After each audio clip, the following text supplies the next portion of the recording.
What is going on, everybody? I'm your average gamer, and in this video I'm going to try my best to give you the best tips and tricks I've learned for God of War after playing this game for 4 years.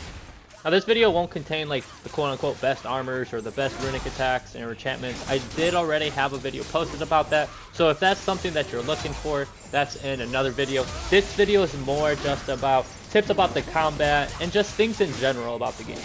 For example, the very first thing that you'll hear me say a lot of is there is no such thing as quote-unquote the best armor in the game. And some of you probably are so mad right now, probably typing in the comment section, well, what about the Valkyrie armor? What about the Zeus armor? Yes, listen, all these armors are very, very efficient and you can make them amazing. But it also depends on your playstyle, how you like to play, and also where you're at, you know, skill-wise and experience-wise. The best example I can give is based off of my own personal experience. As somebody that was obsessed with the Valkyrie armor, especially after defeating all the Valkyries and you're finally able to use this, it's one of the very first armors that really do make you feel super powerful. Now the reason I think a lot of people think it's super amazing and top notch is because of how easy it is to use. There's nothing wrong with that by any means, you know?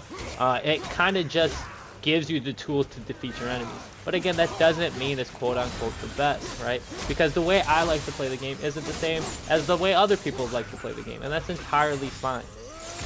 The minute I started experimenting with all these types of armors, enchantments, and basically just messing around with everything in the game, I started to notice the strong points and the weak points about all these specific things. And that's what makes you personally, I think, or I believe, better at the video game. Isn't just getting better at it mechanically, it's understanding everything, the animations, the stats. You know, there's so much that can make you good at the game. You can be good at the game just with one aspect, but to be fantastic and over the top great, you need to understand everything about the game. Now again, from my personal experience, one of the best things that I've discovered while playing this game, like I said earlier, is the ability to adapt your playstyle. Now when I figured this out, it was game changing for me, because I went from, you know, trying to figure out what's OP, Googling and YouTube everything, to just shutting everything out and just focusing on what I like to do. And in the midst of all that, I've come up with so many different playstyles that I thoroughly enjoy. Now for my real first main tip that I would give you is, man, take advantage of this shield bash. As you can see, I have the Sindri armor on, and the reason that I put it on for you is so every time that you see me do it, if you look to the left, not every time, but majority of the time you see me do it, you'll see this protective barrier come up. Now again, I talk about this armor a lot. I'm not going to make this video about this armor. I could talk about it all day. But you are invincible with this armor. This is my immortality build. Go ahead and check that out if that's something that you're interested in. Again, something that I kind of had to come up with myself. Very, very interesting. Again, this armor is nothing new, but the reason why I have it on here is to show you how many times that protective barrier comes up. Now you can use this animation, this shield bash, okay, with other armors and still be invincible. The one difference is you won't get that 1 to 1.5 seconds of invincibility afterwards. So that is again why I like this armor so much, is because not only are you invincible with the runic attacks, I mean, look, I'm just charging straight at them, taking every hit as if nothing matters. And that might not be fun to you guys, but again, once I figured this out, I was like, man, there's still so much I don't know. Like this, like look at this. This is broken. Now, do not do this against the Valkyrie, because she will wrap you up. Okay, you can do this against the Valkyrie, but like if she's flying through the air and she's about to put her heel through your neck, yeah, don't do that, okay? Because that's when she'll get you. Now to touch up on the armor thing just one more time, here I am still experimenting to this day. I'm using the Ares chest armor with the waist piece, and I have the Valkyrie wrist armor. Now again, this is something that you guys might have already tried, but again, just keep trying things. So the reason that I'm doing this is because I wanted to get that refreshing light from the Valkyrie wrist armor. Okay, so that is a perk for the wrist armor. And now typically on the Valkyrie armor, it's still very, very good if you have all the Valkyrie armor, but you only get like between maybe 80 to 100 and something luck. I wanted max, I wanted 150, and I think I even go over that with this armor.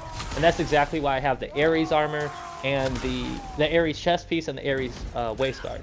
Now again, I've mismatched and did the Brock set, but for even better luck, but I wanted cooldown too, and I wanted ruining. So you see what I'm saying? Like, I just wanted to find a way to just keep experimenting.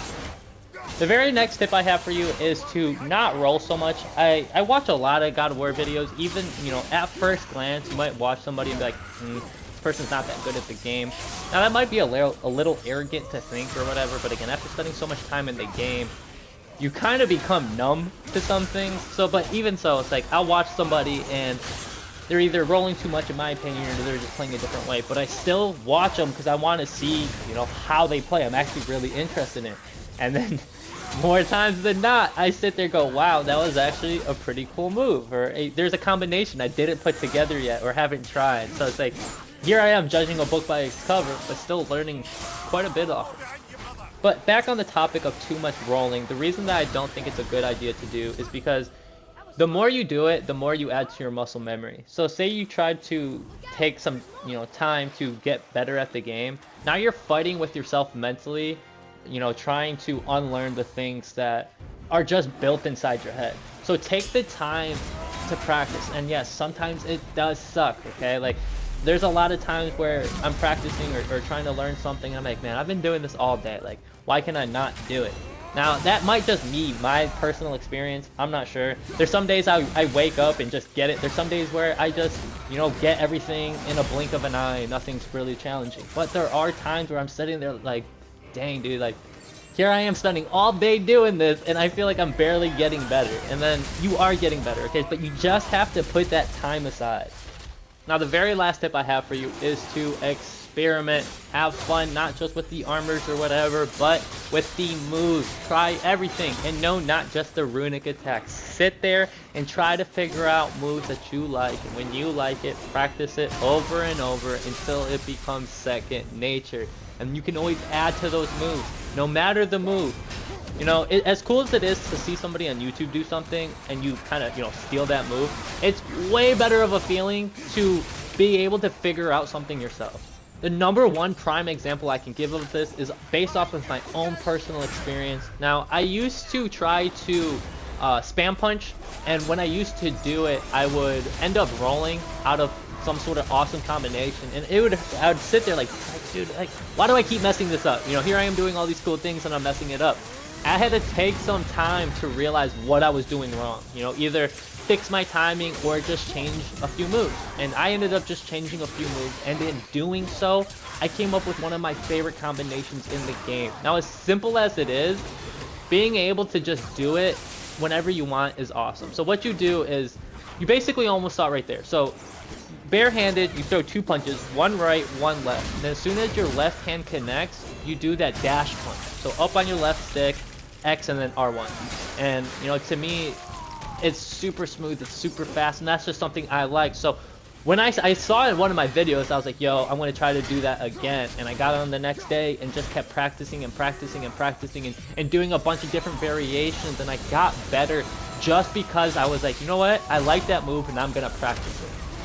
Anyway, that's pretty much going to do it for my tips. I know I might have been very generic, but be sure to check out all my other videos because I do go way more in depth talking about this type of stuff. Anyways, I love y'all and I hope you guys stay smooth. Peace.